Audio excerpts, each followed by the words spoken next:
मैं रीत। पालमपुर की एक पुरानी हवेली में मुझे देव नाम के बच्चे की देखभाल करने का काम मिला था।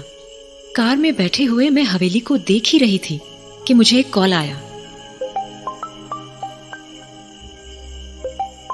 हेलो मिस रीत, आई होप ड्राइवर ने आपको टाइमली पिकअप कर लिया होगा। जी हाँ, मैं बस अभी पहुंची ही हूँ। मिस रीत, इस जॉब को लेकर कुछ बातें मैं आपको शुरुआत में ही क्लियर कर देना चाहता हूँ। जी। आप घर के अंदर जाएंगे तो आपको देव और उसकी केयरटेकर मिसेस भाला मिलेंगे। Okay.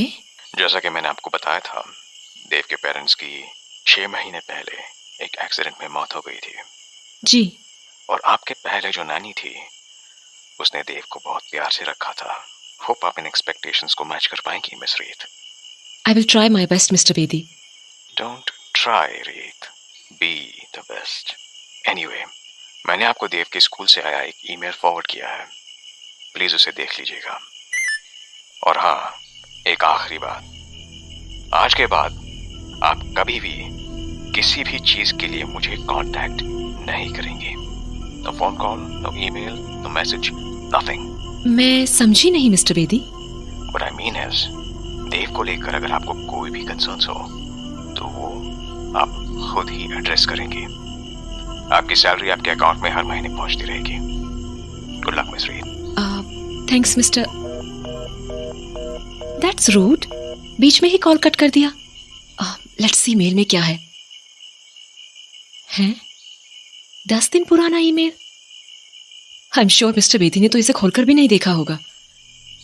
This is to inform you that Dev has been expelled from the school. What?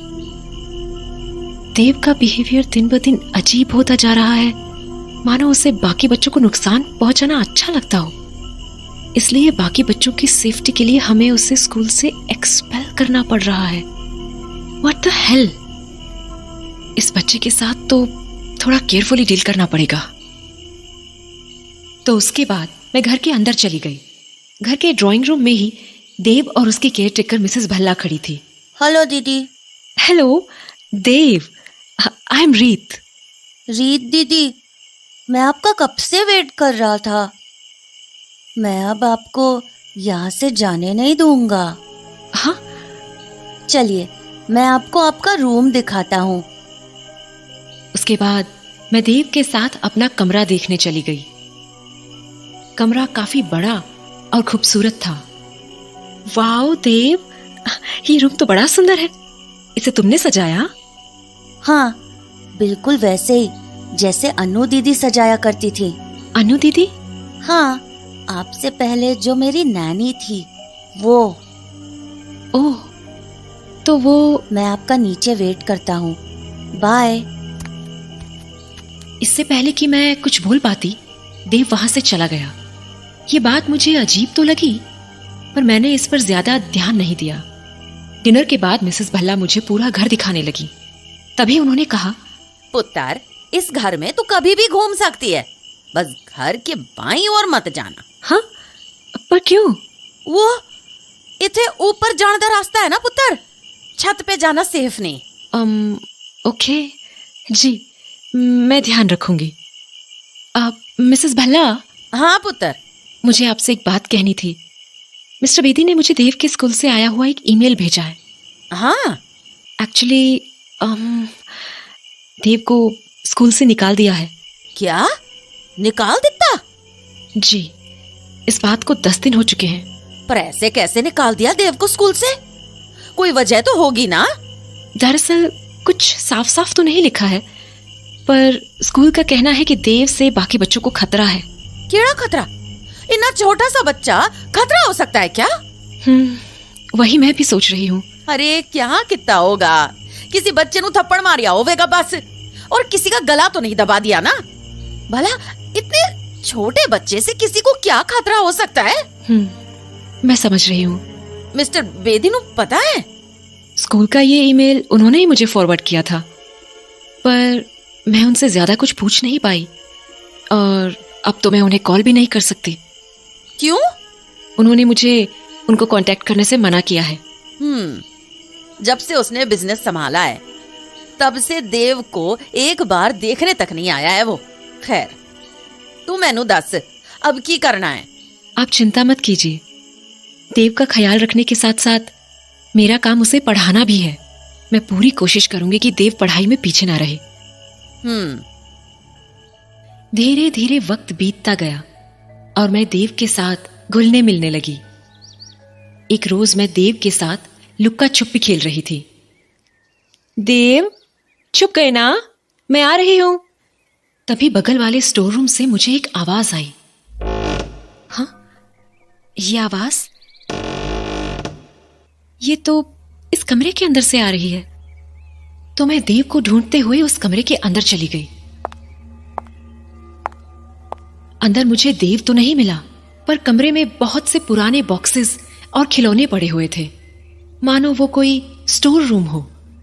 मैं उस कमरे को देख ही रही थी कि मेरे पैर से एक बॉक्स टकराया और उसका सारा सामान बाहर निकल गया। गौर से देखा तो उस बॉक्स में कपड़े थे, किसी लड़की के कपड़े। पर किसके? क्योंकि वो कपड़े मिसेस बहला के तो नहीं हो सकते थे। मैं उन कपड़ों को देख ही रही थी कि तभी मुझे एक म्यूजिक बॉक्स दिखा, तो मैंने उसे उठाया और खोल दिया। बॉक्स के खुलते ही उसमें से एक ट्यून बजने लगी। मैं उसे ध्यान से सुन ही रही थी कि तभी धपा। देव, ओह, आप तो डर गए। हाँ। उसके बाद देव बाहर चला गया और उसके पीछे पीछे मैं भी स्टोर रूम से बाहर निकल गई। देव कभी तो बच्चों जैसी हरकतें करता था, पर कभी कभी वो बहुत ही अजीब हरकतें करता था। एक शाम भी कुछ ऐसा ही हुआ। मैं किचन में देव के लिए केक बना रही थी। तभी मुझे खिड़की से देव सामने की झील के पास खेलता हुआ दिखा और साथ ही वो कोई धुन भी गुनगुना रहा था।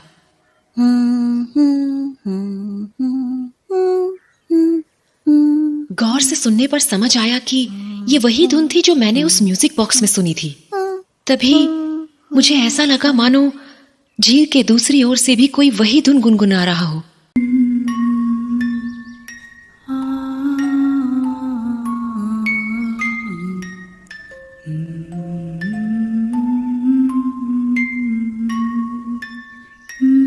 आवाज किसी लड़की की थी। पहले तो मुझे वो मेरा वहम लगा, पर तभी मैंने देखा कि देव झील की दूसरी तरफ किसी को देखकर अपना हाथ हिला रहा था। गौर से देखा तो झील की दूसरी तरफ कोई 20-25 साल की लड़की खड़ी थी और वो भी देव की तरफ देखकर अपना हाथ हिला रही थी। पर फिर अचानक वो वहां से गायब हो गई, मानो वहां कोई था ही नहीं। मेरा दिल जोरों से धड़कने लगा तो मैं भागी भागी देव के पास गई। देव, हाँ, क्या हुआ दीदी? तुम अभी किसको बाय कर रहे थे? लेक के उस पार? बाय? किसी को भी नहीं। देव, सच सच बताओ, लेक के उस पार कौन था? दीदी, सच में कोई भी नहीं था। देव ने तो मुझे कुछ भी नहीं बताया, पर मैं जानती थी कि वो मुझसे झूठ बोल रहा था, क्योंकि मैंने उस लड़की को अपनी आंखों से देखा भी था और उसे गुनगुनाते हुए भी सुना था। तो बस मैं वापस उसी स्टोर रूम में चली गई जहां मुझे वो म्यूजिक बॉक्स मिला था। मैंने उस म्यूजिक बॉक्स को दोबारा खोला तो उससे वही धुन बजने लगी जो देव गुनगुना रहा था। इससे यह तो साबित हो चुका था कि उस शाम मुझे कोई वहम नहीं हुआ था और देव सचमुच झूठ बोल रहा था। पर तभी मैंने देखा कि म्यूजिक बॉक्स के साइड में एक नॉब था। मैंने जैसे ही उस नॉब को घुमाया, म्यूजिक बॉक्स के अंदर एक लड़की की फोटो दिखाई दी। वो फोटो किसी और की नहीं बल्कि उसी लड़की की थी जिसे मैंने झील के उस तरफ देखा था। इन सब से मुझे काफी घबराहट सी होने लगी थी, तो मैं सीधे म्यूजिक बॉक्स लेकर मिसेस भल्ला के पास पहुंच गई। मिसेस भल्ला, क्यों या बेटा? आप इस लड़की को जानती हैं? हाँ? ये तुझे कहाँ से मिला? स्टोर रूम से। पर मना किया था ना बाईं तरफ वाले हिस्से में जाने से, फिर क्यों गई तुम? मैं कोई जान के नहीं गई थी, बट वो जरूरी नहीं है। आप बस मुझे ये बताइए कि क्या आप इसे जानती हैं? हाँ, जानती हूँ। कौन है ये? अन्नू, देव की पिछली केयरटेकर। व्हाट? हाँ, और ये म्यूजिक बॉक्स भी उसी ने देव को दिया था। क्या अन्नू और देव अभी भी मिलते हैं? क्या मतलब? क्या वो अभी भी देव से मिलने आती है? नहीं, फिर शायद आपको पता ना हो, पर आज मैंने इसे झील के पास देखा है। क्या? हाँ, और देव और ये एक दूसरे को देखकर अपना हाथ भी हिला रहे थे। क्या बकवास कर रही है? अरे मैं सच कह रही हूँ, मैंने अपनी आंखों से देखा है। रीत, ऐसा हो ही नहीं सकता। पर मिसेस भल्ला, मैंने अपनी आंखों से देखा है। आप चाहो तो किसी गार्ड से पूछ लो, उसने तो। रीत, बस कर जा। मैं बोल रही हूँ ना, ये नहीं हो सकता। अरे पर क्यों? क्योंकि जिस अन्नू की तू बात कर रही है, उसको मरे हुए 2 महीने हो चुके हैं। व्हाट? हाँ, इसीलिए तूने जो देखा वो तेरा वहम होगा। पर आपने मुझे इस बारे में कभी बताया क्यों नहीं? और वो स्टोर रूम में सारा सामान उसी का है ना? जब वो मर चुकी है तो आप लोगों ने उसका सामान अपने पास क्यों रखा हुआ है? आखिर चल क्या रहा है यहाँ मिसेस भल्ला? पर मैं अब ये समझ चुकी थी कि इस हवेली में कुछ तो अजीब जरूर है, और जिस तरह से मुझसे चीजें छुपाई जा रही थी, मैं ये भी समझ चुकी थी कि ये पूरा परिवार मुझसे कोई बहुत बड़ी बात छुपा रहा है। इसलिए मैंने उसी रात उस हवेली को छोड़ने का फैसला कर लिया। पर मैं जैसे ही सामान पैक करके अपने कमरे से निकलने लगी, मेरे कमरे का दरवाजा अचानक लॉक हो गया। मैंने दरवाजा खोलने की बहुत कोशिश की, पर वो नहीं खुला। तभी कमरे की लाइट्स एकदम से जलने बुझने लगी। रीत दीदी, मैंने कहा था ना, मैं आपको कहीं नहीं जाने दूंगा। अब आप हमेशा यही रहेंगी मेरे पास।